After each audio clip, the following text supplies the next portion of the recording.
Happy Friday to everybody. We got a little bit of snow here in central New York. We got about 3-4 inches. Hope you guys are doing okay. I know some of you are getting a little bit more than we were here. Let's go back to Albany Saratoga. This is the year before they changed the surface to asphalt. And yes, I do have some of those photos.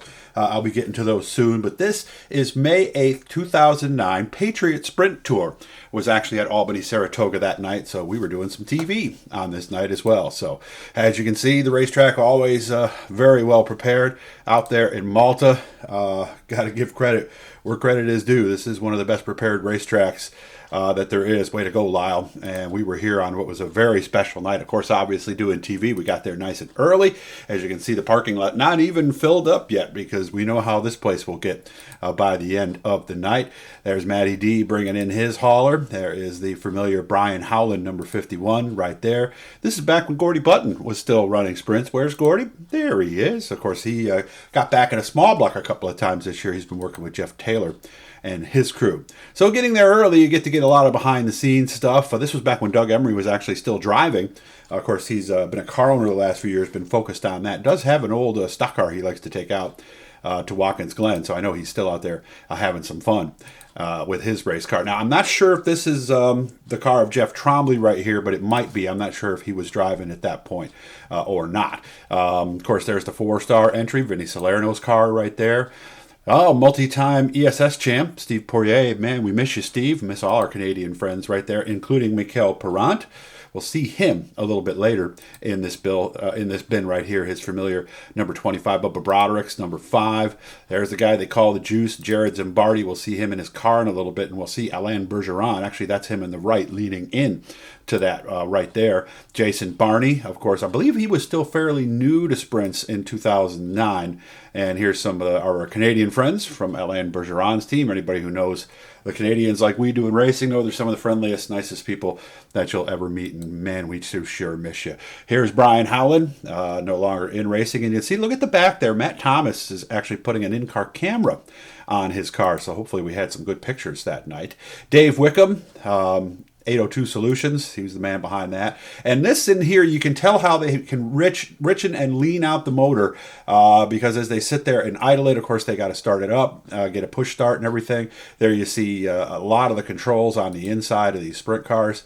And I was very fascinated with this. Obviously, the on and off switch is the big red one right there. I'm not sure what the 67 pounds means, but you can see how they've got that very well labeled to let the driver know exactly how lean or how rich they're making the engines. Of course, they had some of the regulars out for the fans to see nice and early, and you can recognize a lot of those guys. But we had some weather coming in on this night. Yeah, what would racing be without a little bit of weather to help keep you honest? But we would actually get it in that night. Now, in 2009 was when we first started seeing these oil heaters, and Steve Poirier was using one here, although this was actually not... the oil didn't run through it. This was just heat getting to the pan, so it must have been a cold night here in May.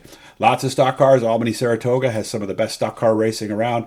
Matty D, I snapped the picture at the wrong moment here. His eyes are closed. Kenny Tremont getting his Bicknell ready to go there, as of course he's been running out there for a long, long time. And I like this, love the stock cars, of course, got their tires all lined up. Goodyear Eagles, by the way, back then. Didn't see many of those. And even the sprint cars were running the Hoosiers back then. So it was time to go. Time to get the cars out on the racetrack. I believe that's Chris Busta. He's very big into the antique cars now. Does a lot of the auctions and stuff like that. I can't remember this guy's name. Friendly face, and I'm sorry about that, but good to see you, man. And here's Ron Casey getting ready to go out, trying to tell me something there. Bobby Broderick inside of his car, getting ready to go. There's Dave Wickham, getting ready to push off and go out and have some fun. Racing Jason Barney, nickname writes itself. Hardworking man. Nice to see him here tonight. Boy, and I wish I could pronounce that last name for you. Shapinka, something like that, but didn't stay with the tour all that long. But I love these shots right here. I'm able to get right there, get right in the middle of everything, and you can see they're getting ready to go as we shoot through the fence here. There is Jared Zimbardi getting ready. Todd Stone, guy we used to see him a lot at Syracuse, from Vermont, one of the stronger runners, and you see he's running the Goodyear Eagles too. So this was a different deal out there at Albany Saratoga. Jared Zimbardi saying, "Hey Doug, how you doing?" Justin Barger been running to some 410 stuff lately. They just had a baby a little while ago, so congratulations to him. And this was when we really started seeing these push vehicles like this. Not only can they push the car out onto the racetrack, but they also keep some tools, front axles, things like that. Hey, Alain Bergeron, how you doing, man? Nice smile.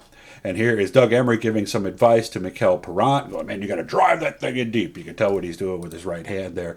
And there is Jessica Semkin, tuning up her motor, getting ready to go. And here's our winner at the end of the night racing. Jason Barney ends up getting the win here at Albany Saratoga. And you can see that Rich has my little digital recorder around his neck as well. So obviously we were using dual audio there. I was getting the audio for my deal as well. So always nice to make it down to victory lane. And who can't forget this sign out front? You are at the Great Race Place, Albany Saratoga. Got a couple of them that we did for you today. Hope you like them. And we're hoping that we can get back tomorrow. We're actually going to go to a friend's place. If everything works out, I'm going to bring my camera. Hopefully get some interviews in the shop for you if everything works out, possibly 3. I have 2 things left in the can, but I need to get going. So email me, guys, Doug@DougsDirtDiary.com. Hit me up on Facebook with a message if you want me to come out to the shop. I'll be more than happy to do that for your drag racing guys. I'm wanting to talk to you too. Anybody, you race anything, I don't care what it is. I want to talk to you and find out what you're doing. Hit the blue E down there, guys. That'll subscribe you. Make sure to share and support us if you can, because we are out of bread right now. We need some to keep going. You guys have yourself a great Friday night and a great weekend.